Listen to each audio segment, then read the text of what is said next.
Alors bonjour à tous, je vais vous expliquer comment moins consommer en Prius. Mais voilà, je vais remettre à zéro mon ordinateur de bord. Donc voilà, vous avez la zone éco qui va de là à là-bas, à la limite de la zone power. Donc le but pour moins consommer, c'est d'accélérer jusqu'à environ 15 km/h jusqu'à la moitié de la zone power ici, et ensuite d'être à la limite de la zone power. Une fois que vous avez atteint la vitesse souhaitée, on relâche l'accélérateur très peu de temps, et ensuite on réaccélère légèrement pour maintenir la vitesse qu'on souhaite. Donc on va voir quelle consommation on va réussir à faire en appliquant cette technique.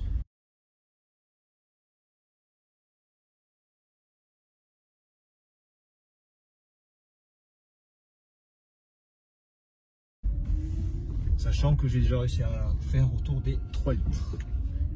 Sur ce plein actuel, je roule avec un peu d'éthanol. Je trouve que la voiture est plus silencieuse, elle consomme un peu plus, mais bon, étant donné que l'éthanol est à 0,59 actuellement, là où je me sers au Intermarché, c'est largement plus rentable, même si la voiture consomme légèrement plus.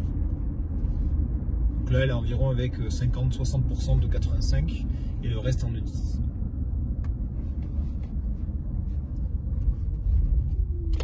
Autre règle qui permet d'éviter des surconsommations non nécessaires, c'est de bien anticiper les autres usagers afin de ne pas freiner inutilement trop fort ou de réaccélérer trop fort. Voilà. Donc là, on va essayer de faire ce que je vous ai dit.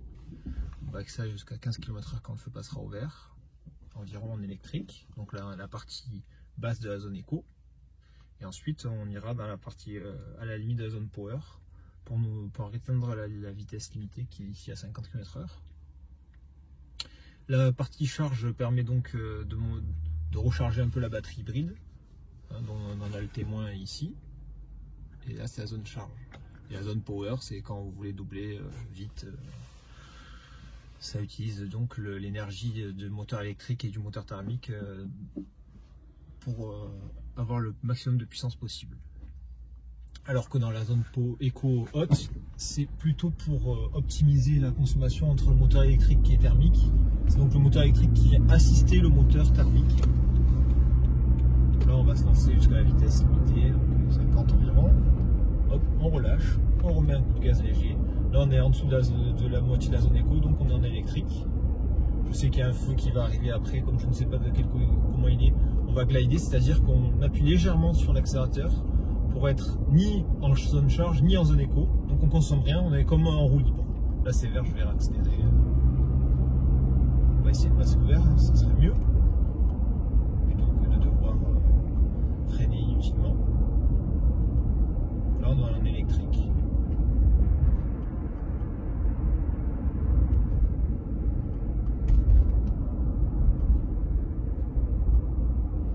Pour information, on peut rouler environ en électrique sur du plat jusqu'à environ 76 km/h avec une Prius 3 comme celle que je conduis actuellement. Mais avec un Toyota CHR, on peut rouler jusqu'à 110. Et avec la nouvelle Toyota Yaris qui va bientôt sortir, on pourra même aller jusqu'à 130. Là, je ralentis parce qu'il va y avoir un coup d'âne. Pas besoin de rouler très très vite.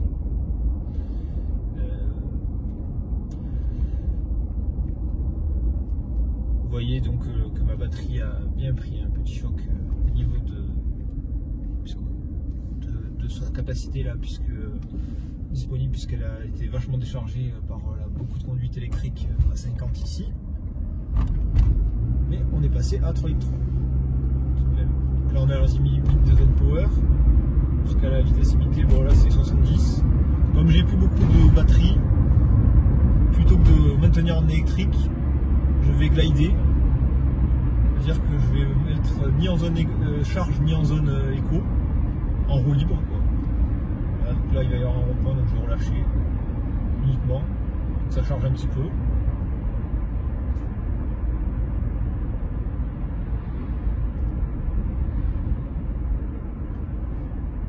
Je freine pas, hein. Je vais juste relâcher l'accélérateur en utilisant le frein électrique, parce que le moteur est coupé.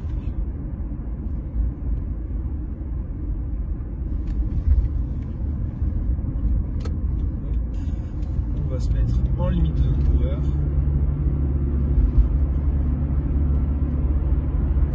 jusqu'à 70 environ.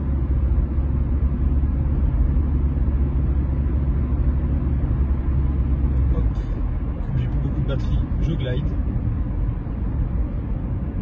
plutôt que de maintenir la vitesse en électrique, ce qui est ici inutile, parce que de toute façon nous avons un autre rond-point qui arrive. Je vais carrément relâcher le pied de la pédale d'accélérateur pour changer un petit peu plus jusqu'à l'arrivée du rond-point. Comme ça m'évite de freiner. Je vais glide un peu quand même parce que là, sinon on va arriver à 2 à l'heure.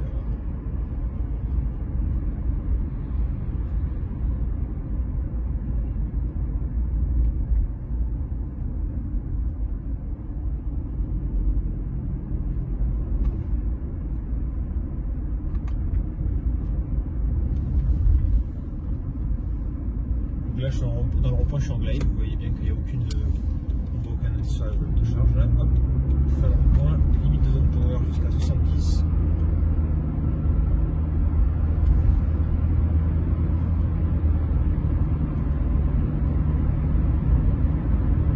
Voilà, je dépasse un peu, hop, je relâche le pied. Et là, vous voyez, je maintiens en électrique. Comme je vous disais, on peut aller jusqu'à 76 exactement. Et là, je suis en électrique à environ 70 km/h. Accélérer un petit peu parce que là ça monte en limite de zone power. Hop, voilà.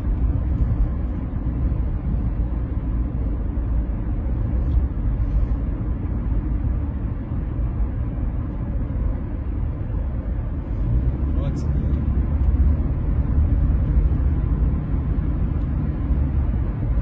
Et voilà, vous voyez là, presque, c'est pas tout à fait. Voilà, là on a environ 70 km/h en électrique. Vous voyez bien aussi la zone de carburant là qui est à 0. Je vais accélérer. Et là, comme je sais qu'il va y avoir bientôt un rond-point, je vais mettre en glide. Voilà. Et vous voyez donc, je disais, ici vous avez la consommation instantanée. Là, je vais carrément relâcher parce qu'on arrive sur le rond-point. Très légèrement, ça récupère toujours un peu plus d'énergie, pas besoin de freiner d'un moment, plutôt plus longtemps pour que la batterie puisse charger plus. On va carrément s'arrêter.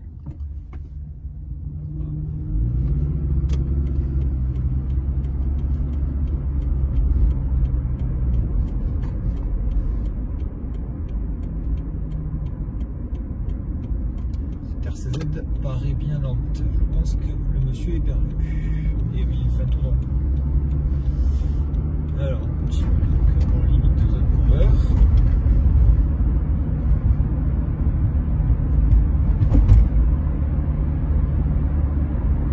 Alors, je vais lâcher parce qu'on va arriver sur un autre rond-point. Et oui, il y a pas mal de ronds-points, comme vous pouvez le voir.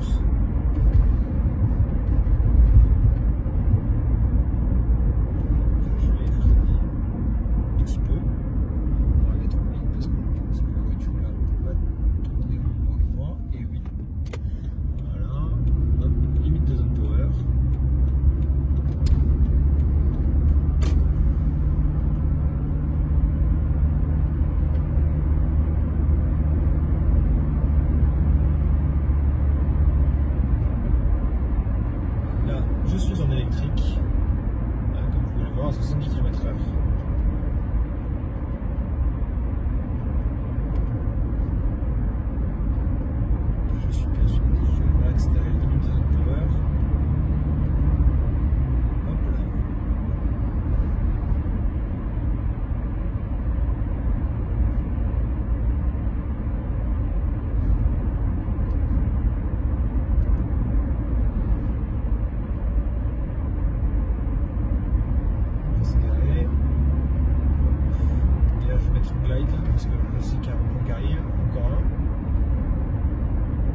glide.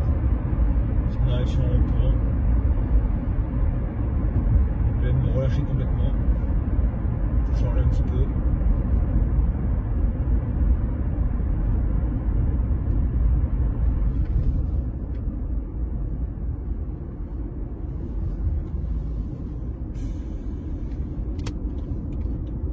Limite de zone power.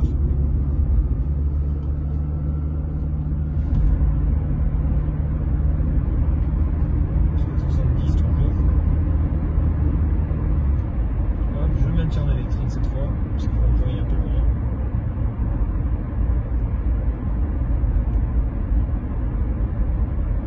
Ouais, c'est un peu. Hop, je maintiens en électrique.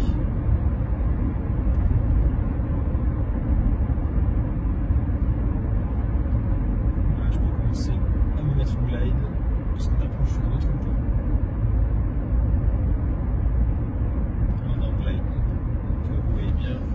La zone ici, on est à rien du tout, ni en charge, ni en écho.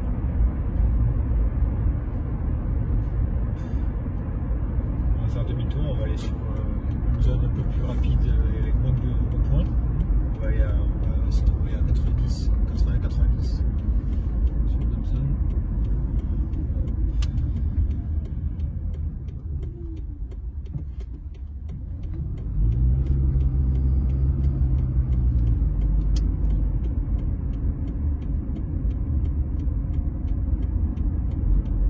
Après, pour info, hein, sur ma Prius en tout cas, avec de l'éthanol, environ 50-60%, voilà, j'en ai 60. Sur autoroute, 530, je suis autour des 5 litres, 5 litres 2. C'est sûr que c'est pas l'endroit où elle est le plus économe. Mais bon, ça reste très correct pour une voiture de cette puissance-là en essence. Et elle est relativement silencieuse. Sauf peut-être dans les grosses montées. Sur l'autoroute, ça mouline un peu, hein, l'effet de la boîte CVT, qui n'est pas vraiment une boîte CVT, c'est une boîte ECVT, qui donne l'impression d'une boîte CVT, mais qui est plus complexe que ça avec un train elliptoïdal. Et le but de cette boîte, c'est aussi de pouvoir récupérer quand le moteur donc, il est à son rendement optimum, quand on est en zone limite de zone power, récupérer une surplus de couple pour recharger un petit peu la batterie. Et oui, parce que la batterie n'est pas rechargée uniquement par les phases de freinage ou de décélération. Et d'ailleurs, contrairement à beaucoup de véhicules hybrides d'autres marques, la Toyota Prius a deux moteurs électriques, MG1 et MG2. Je pourrais éventuellement vous fournir plus de détails. J'ai un lien qui explique plutôt bien le fonctionnement de la Toyota hybride, le HSD. C'est le système hybride de Toyota. Avec les différentes phases et dont le préchauffage, quand on allume la voiture se met automatiquement à un certain niveau de préchauffage, et c'est un des deux moteurs électriques qui sert de démarreur, ce qui permet d'être directement à 1500 tours minute pour le préchauffage plutôt d'attendre une montée progressive comme sur les véhicules classiques, c'est qu'il y a un gain de consommation pour le préchauffage. Et donc bien sûr, étant donné que c'est l'un des deux moteurs électriques qui sert entre guillemets de démarreur, pas de démarreur, et c'est une voiture avec une chaîne, donc pas de courroie de distribution non plus, et la boîte CVT n'a pas de rapport, donc il n'y a pas d'embrayage qui sont éventuellement à remplacer sur d'autres véhicules. Pour info, j'avais une autre Prius avant, une Prius 2, que j'ai acheté d'occasion. Elle avait 270 000 km, la batterie a été changée par l'ancien propriétaire, mais c'était les seuls frais qu'elle avait fait. C'est même moi qui ai changé à 270 000 les plaquettes de frein et les disques, sachant que les disques étaient apparemment d'origine. D'après les différents contrôles techniques que j'avais, c'était déjà marqué sur plusieurs contrôles techniques, donc ils ont tenu 270 000 km. Je pense que c'est quand même assez remarquable par rapport à d'autres types de voitures ou des voitures classiques. C'est aussi une économie. Et pour info, ah oui, bien sûr, ma voiture équipée des jantes en 15, c'est la finition active. Donc je n'ai pas non plus le régulateur de vitesse. Ça aide un petit peu la console, effectivement, vu qu'elle est en 15. Je ferai peut-être une prochaine vidéo similaire, mais avec un Toyota CHR, où j'ai réussi déjà à faire une conso de 3 litres au SP95 10. Et plusieurs fois dans les 3,2 litres, 3,4 litres, sans problème. D'ailleurs, la personne qui est à partir de ce véhicule, elle a acheté neuve, et sur ses 20 000 premiers kilomètres, elle est autour des 4 litres de moyenne en faisant du trajet mixte, on va dire, mais avec peu de bouchons. Plutôt de la voie rapide à 110, 80, plus d'un village à un autre, rouler dans le village. Donc là, on est sur une route à la 90. Je vais accélérer jusqu'à l'île. Hop, je relâche tout et je remets les gaz légèrement au-dessus de la moitié de la zone éco.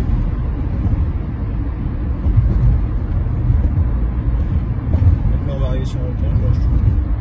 Comme ça, je recharge un peu la batterie.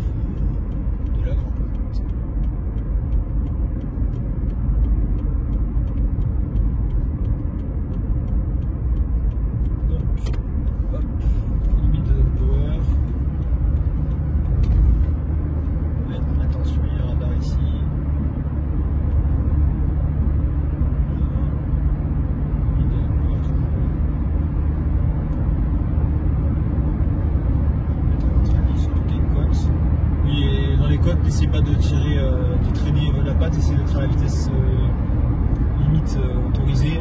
C'est mieux pour la consommation. Il vaut mieux consommer un peu plus moins longtemps qu'un peu moins beaucoup plus longtemps.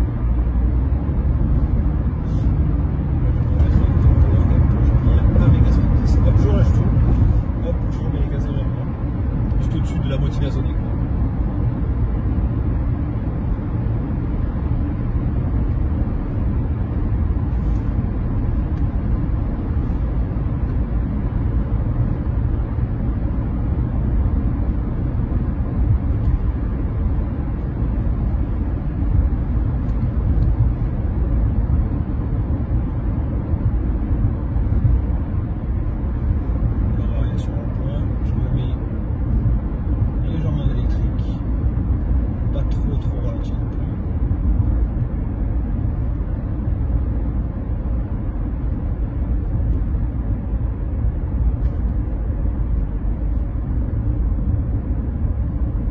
Que 10 degrés, hein, donc ça aide pas non plus pour la batterie, sachant qu'elle est bien plus performante à une température plus sympathique. Là, je vais un peu trop anticiper le rond-point.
si j'étais arrivé un peu plus vite.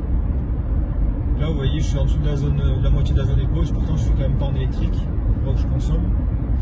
Donc c'est bon, là, pour faire mettre en place le système électrique, en fait, il faut relâcher l'accélérateur complètement et le remettre juste derrière. Et là, je suis bien en électrique.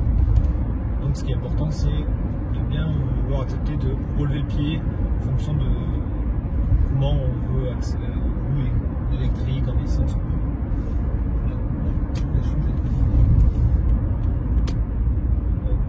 Sinon, je vais aller à Lunel, c'est pas le but. Limite zone power. 70, hop, je me remets. 70, ça maintient. Voilà. Là, je vais arriver sur une portion plus rapide. Hop, limite zone power. Je me rabattre. Il y a un monsieur qui est motivé comme doublé. Voilà. Je fais un peu plus de 90. Hop, je relâche l'accélérateur. Je maintiens la vitesse. Comme ceci.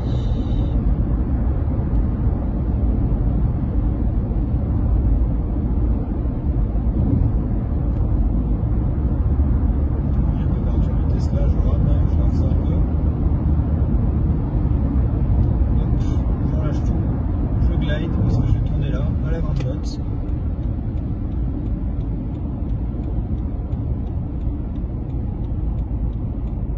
Je relâche tout. Ça tourne un peu. Si ça reprend en même temps un petit peu.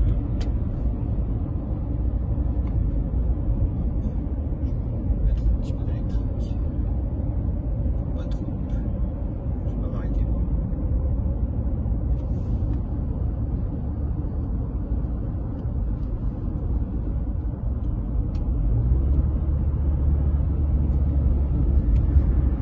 J'accélère avec limite zone power, sans pote.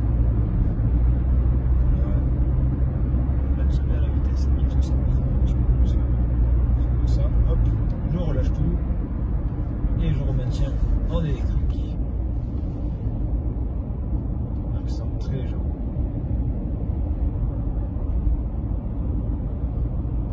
Hop, je vais me glider là, parce qu'on va arriver sur un feu.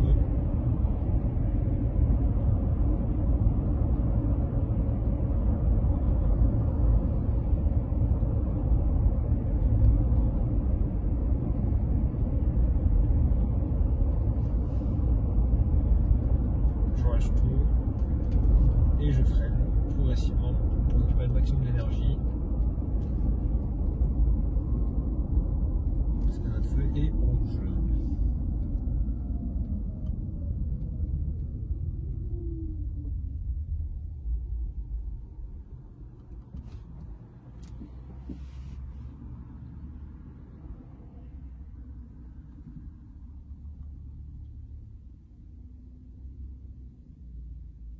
Ça va passer au vert, je pense. Voilà. Hop, jusqu'à 15 km/h. Prêt. Et limite zone power.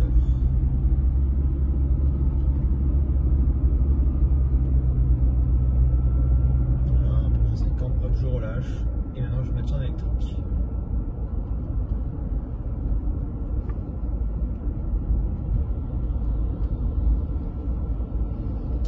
Hop, le feu passe au rouge, je relâche tout.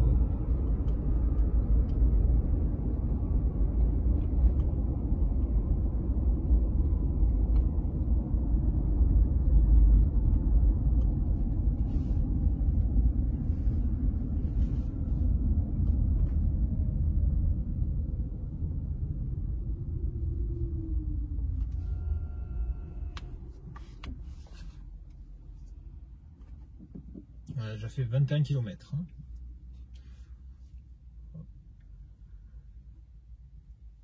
Donc, je rappelle l'essentiel. Accélérer en électrique, donc en dessous de la moitié de la zone éco, jusqu'à 15 km/h environ. Ensuite, à la limite de zone power, on accélère jusqu'à la vitesse de limite souhaitée. Oui, voilà, jusqu'à la vitesse à laquelle on va rouler légèrement plus. On relâche complètement l'accélérateur et on re-appuie pour maintenir, soit en électrique, donc en étant en dessous de la moitié de la zone éco, soit en thermique en étant légèrement en dessous de la zone éco. Pense à bien anticiper, on freine un petit peu ou on essaie de juste relâcher pour glider un petit peu aussi. Donc glider, c'est quand on est pile là, entre la zone éco et la zone charge. Donc en roue libre.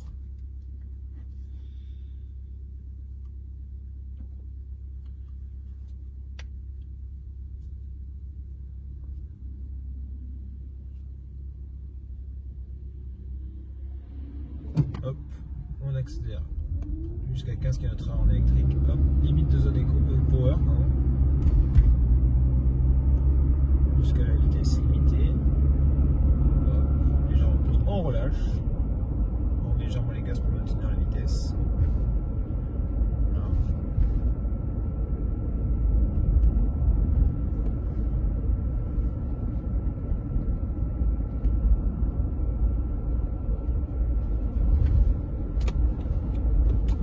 Ça passe au rouge. On freine le plus progressivement possible pour récupérer le maximum d'énergie. Le monsieur vient de plier le feu.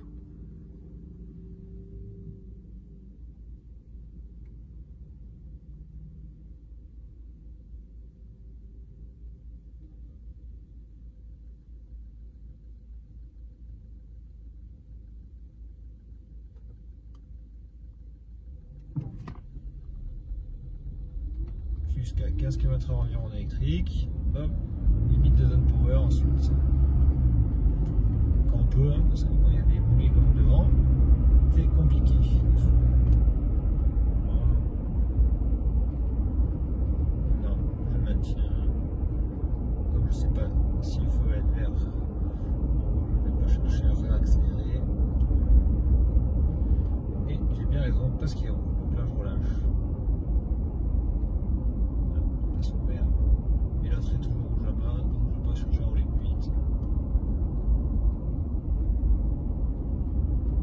En attendant que ça passe au rouge. Je freine toujours progressivement.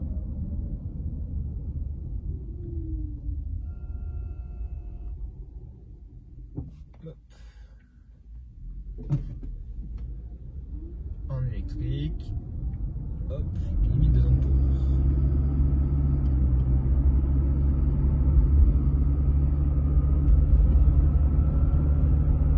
Hop, je relâche et je remets légèrement pour rouler en électrique.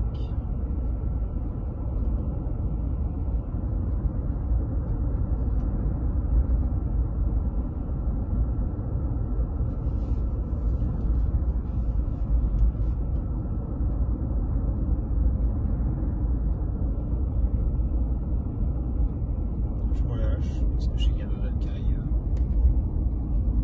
Comme ça me permet de générer un peu d'énergie.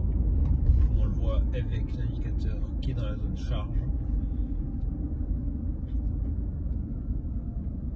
Après, si vous avez des questions plus précises,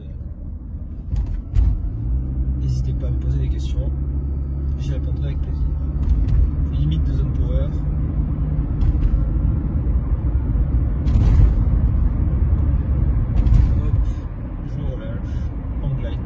Sur un autre point, que vous reconnaissez peut-être, hein, déjà passé tout à l'heure. Je fais un tour pas trop loin de chez moi, c'est vraiment pour vous montrer comment faire.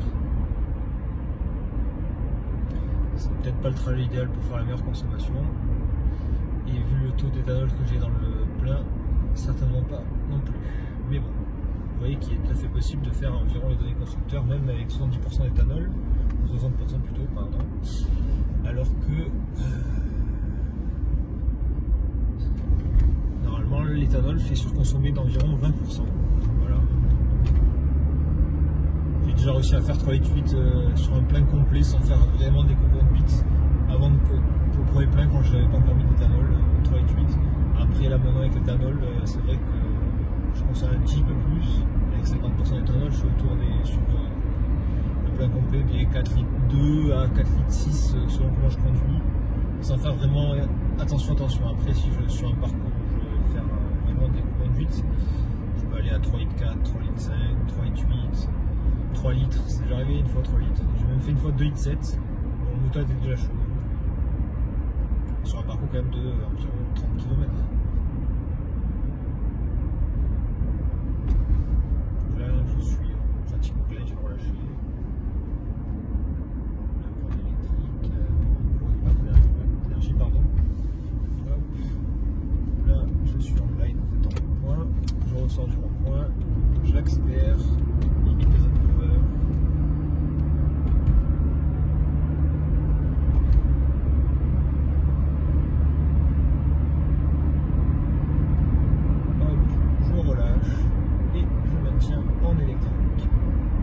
Là je peux me permettre, vous voyez que la batterie est bien remplie.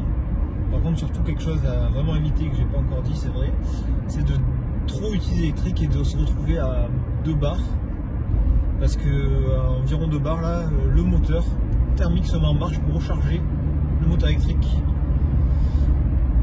par sécurité, parce que Toyota a bridé volontairement la batterie, elle peut pas aller à 100% de sa puissance ni descendre en dessous de ces 2 bars, pour éviter justement de trop user la batterie, puisqu'on utilise une moins grande plage d'utilisation de la batterie, c'est ce qui permet sa longévité aussi. C'est une sécurité pour garantir la durée de la batterie dans le temps et une charge minimum de la batterie. Donc surtout, évitez quand vous êtes vraiment bas, c'est-à-dire à 2 bars environ, de trop utiliser l'électrique, sinon après vous allez passer en mode recharge de la batterie avec le moteur thermique, et là c'est une surconsommation qui n'a vraiment aucun intérêt.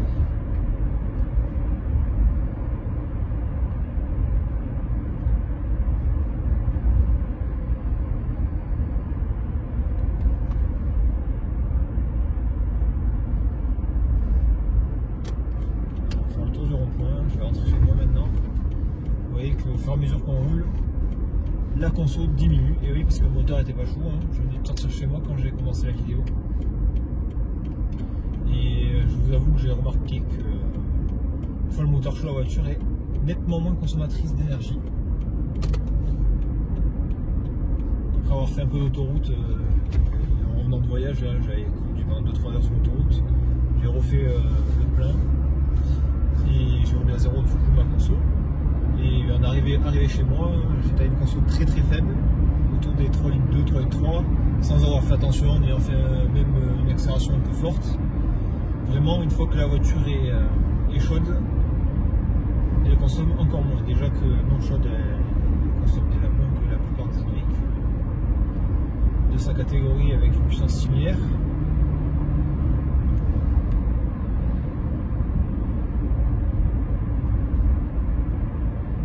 Et pour ceux qui se plaindraient de la boîte ECVT, honnêtement, moi je trouve ça très agréable. Après, c'est sûr que si c'est pour conduire en mode rallye, forcément ça mouine un peu.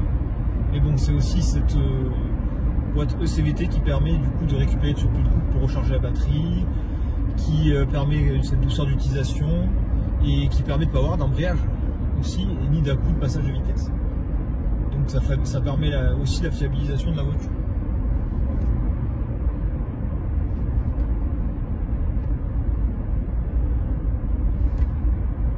Et évidemment, puisqu'on peut répartir la puissance produite par le moteur grâce à cette boîte ECVT, ça permet d'être toujours dans le rendement optimum du moteur, sachant que en général le rendement optimum du moteur est sur une faible partie des tours minutes, et encore plus sur les moteurs à cycle Atkinson des voitures hybrides Toyota. C'est un cycle de fonctionnement qui permet un meilleur rendement, proche de celui d'un diesel, mais qui a pour inconvénient d'avoir beaucoup moins de couple. C'est donc là qui est l'intérêt d'avoir l'électrique en plus sur les modèles avec des moteurs Atkinson, qui permet, grâce à son couple instantané, de compenser ce manque de couple des moteurs thermiques à cycle Atkinson. Donc c'est un type de moteur qui s'adapte parfaitement aux voitures électriques. D'ailleurs, les nouvelles voitures des concurrents qui sortent sont souvent maintenant avec cycle Atkinson. Si je ne me trompe pas, la nouvelle Clio qui va sortir en hybride bientôt sera en cycle Atkinson. Pas avec une boîte ECVT, mais en cycle Atkinson.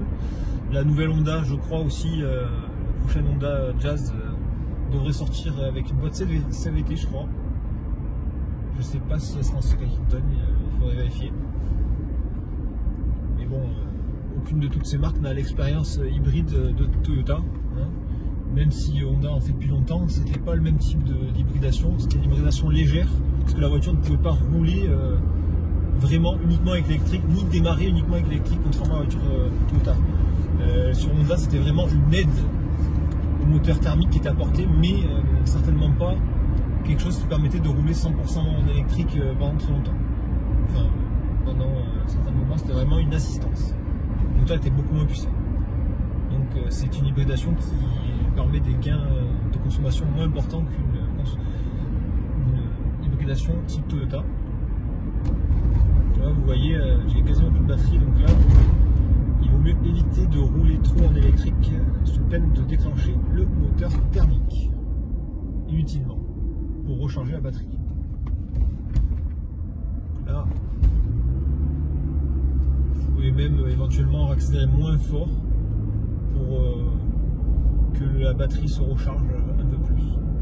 Mais par contre, constant l'appui sur l'accélérateur. Donc là, quand vous avez plus trop de batterie comme ça et que vous voulez quand même pas rester en permanence sur l'accélérateur avec le moteur thermique, le mieux c'est de glider, comme là je suis en train de faire. Donc là je glide. C'est-à-dire que j'utilise ni d'énergie électrique ni d'énergie thermique. Là j'ai relâché puisqu'on va avoir le rouge.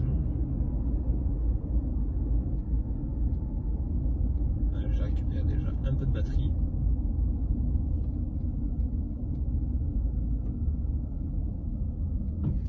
C'est vert. On va mettre un podcast. Hop, je relâche parce que le feu va être pris. Et toujours rouge.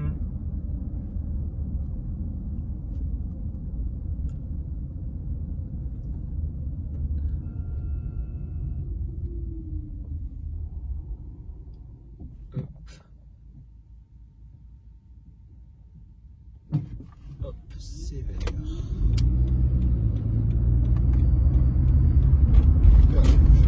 Jusqu'à 50 parce que c'est les trous des postes partout. Comme je n'ai pas énormément de batterie, je vais plutôt faire le choix de glider. Voilà. Donc là vous risquez d'avoir du mal à lire mon compteur parce que la caméra risque de bouger un petit peu.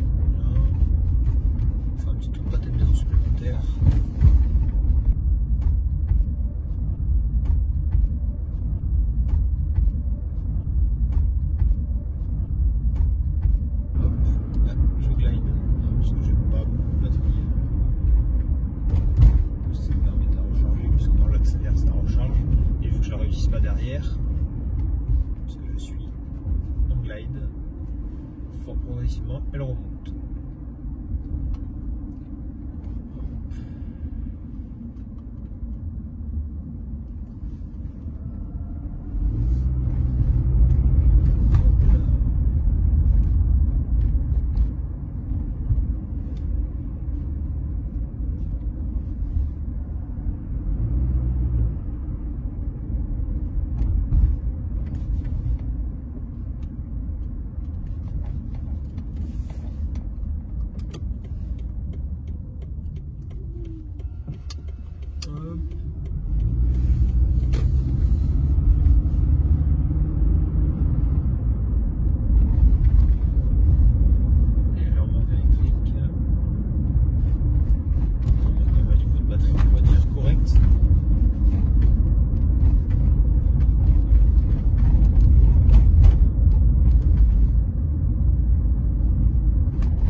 boss, vivez trop les boss. Hein. Hop, on va tourner.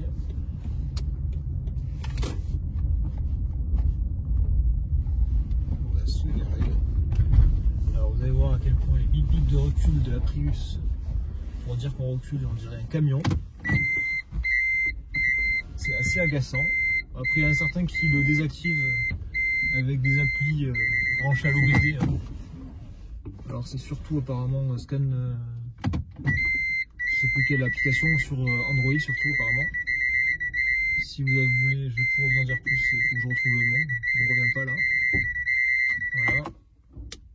Donc hop, on va mettre la voiture sur parking. Donc là, je vais enlever mon téléphone, donc ça risque de bouger un petit peu.